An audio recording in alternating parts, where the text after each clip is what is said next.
आज हम अर्थशास्त्र में पाठ 12 व्यापारिक एवं केंद्रीय बैंक पाठ के अंतर्गत केंद्रीय बैंक के बारे में अध्ययन करेंगे। सबसे पहले देखते हैं कि केंद्रीय बैंक क्या है। किसी देश का केंद्रीय बैंक उस देश की सर्वोच्च वित्तीय संस्था होती है। यह देश का शिखर बैंक होता है। देश के समस्त बैंक इसके मार्ग निर्देशन में कार्य करते हैं। केंद्रीय बैंक को नोट छापने का एकाधिकार प्राप्त होता है। यह बैंक अर्थव्यवस्था में मुद्रा की पूर्ति एवं साख को नियंत्रित करता है।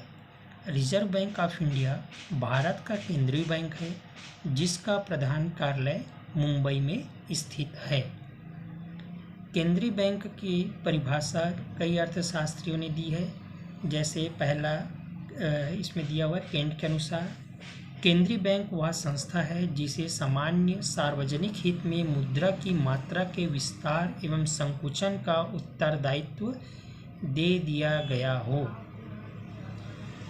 दूसरा सैमुएल्सन के अनुसार, केंद्रीय बैंक एक ऐसा बैंक है जिसे देश की सरकार अपने लेन देन के कार्य करने, व्यावसायिक कार्यों को नियंत्रित करने तथा राष्ट्र की मुद्रा की पूर्ति एवं साख व्यवस्था के नियंत्रण में सहयोग देने के लिए स्थापित करती है।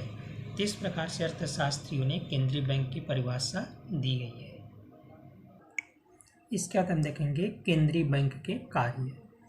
केंद्रीय बैंक के महत्वपूर्ण कार्य निम्नलिखित है। पहला, पत्र मुद्रा के निर्गमन का अधिकार। केंद्रीय बैंक का सबसे महत्वपूर्ण कार्य, जिसे वह आरंभ ही करता रहा है, देश में पत्र मुद्रा का निर्गमन करना है। केंद्रीय बैंक को नोट या मुद्रा का निर्गमन करने का एकाधिकार प्राप्त होता है और वह अधिकांश केंद्रीय बैंकों ने अपने कार्यों को दो भागों में बांट रखा है।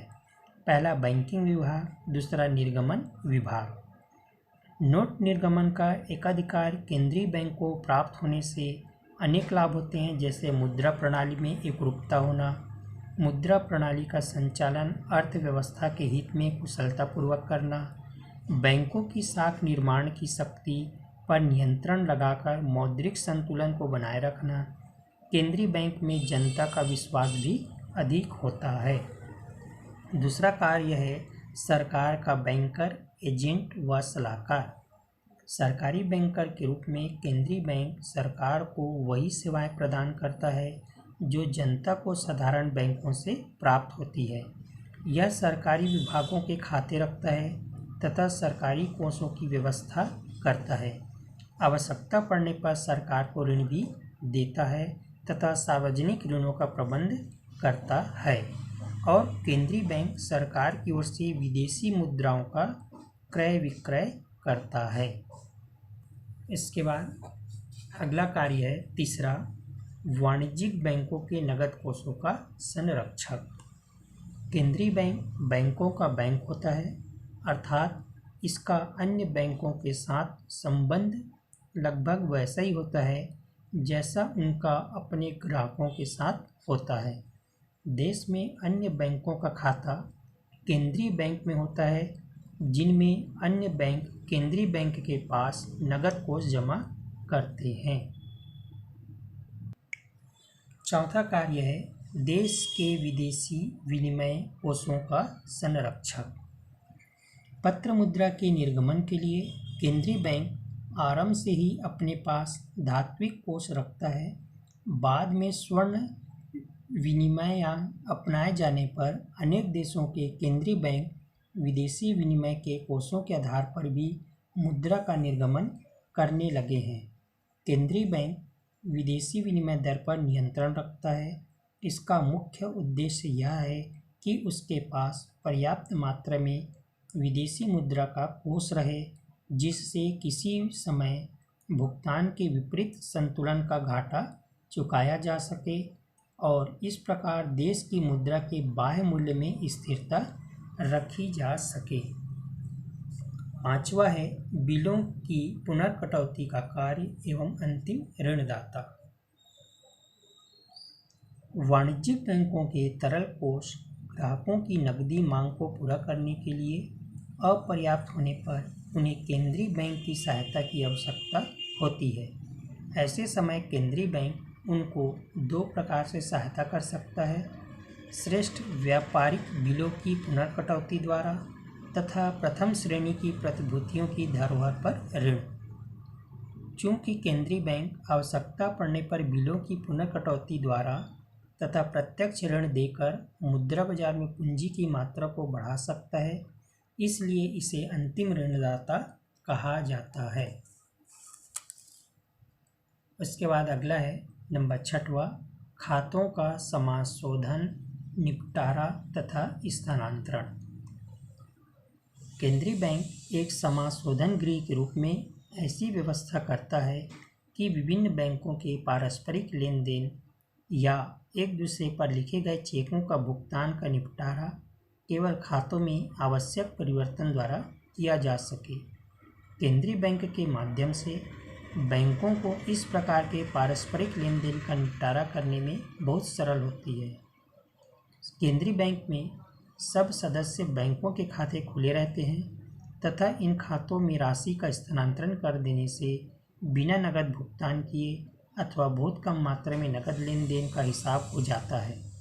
केंद्रीय बैंक के कार्य के अनेक लाभ हैं, जैसे बैंकों के पारस्परिक भुगतान सरलता से एवं शीघ्रतापूर्वक हो जाते हैं। मुद्रा के उपयोग में मितव्ययिता होती है। केंद्रीय बैंक द्वारा चलन में कम मुद्रा रखे जाने पर भी काम चल जाता है तथा बैंकों को अपने पास कम नकद कोष रखने पड़ते हैं और वे अधिक मात्रा में साख का निर्माण करते हैं। 7वां है साख का नियंत्रण। साख का नियंत्रण करना केंद्रीय बैंक का प्रमुख कार्य समझा जाता है। साख नियंत्रण से तात्पर्य साख मुद्रा की मात्रा में देश की मौद्रिक आवश्यकताओं के अनुरूप कमी या वृद्धि करने से है। साख की मात्रा आवश्यकता से अधिक होने पर मुद्रास्फीति की स्थिति उत्पन्न होती है तथा कम होने पर मुद्रा संकुचन के दोष पैदा हो जाते हैं। यही कारण है कि केंद्रीय बैंक साखा की मात्रा को नियंत्रित रखता है। इसके बाद हम देखेंगे केंद्रीय बैंक और व्यापारिक बैंक में क्या अंतर है। केंद्रीय बैंक और व्यापारिक बैंक में निम्न अंतर है। पहला है स्वरूप।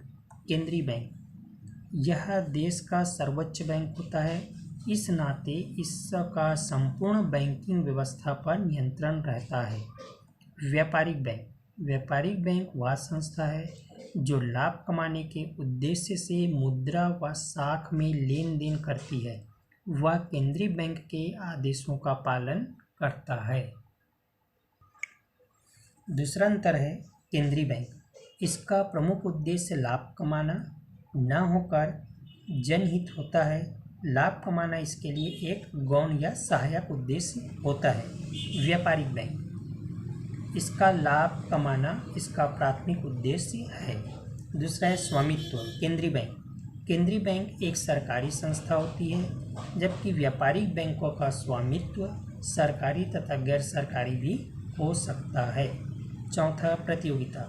केंद्रीय बैंक व्यापारिक बैंकों से किसी प्रकार की प्रतियोगिता नहीं करता, जबकि व्यापारिक बैंक अपने कारोबार को बढ़ाने के लिए अन्य व्यापारिक बैंकों से प्रतियोगिता करते हैं। पांचवा, नोट निर्गमन। केंद्रीय बैंक यह मुद्रा का निर्गमन करने वाली संस्था है। इसे वास्तव में नोटों के निर्गमन का एकाधिकार होता है। व्यापारिक बैंक इन्हें ऐसा अधिकार नहीं होता है। छठवां, बैंकर।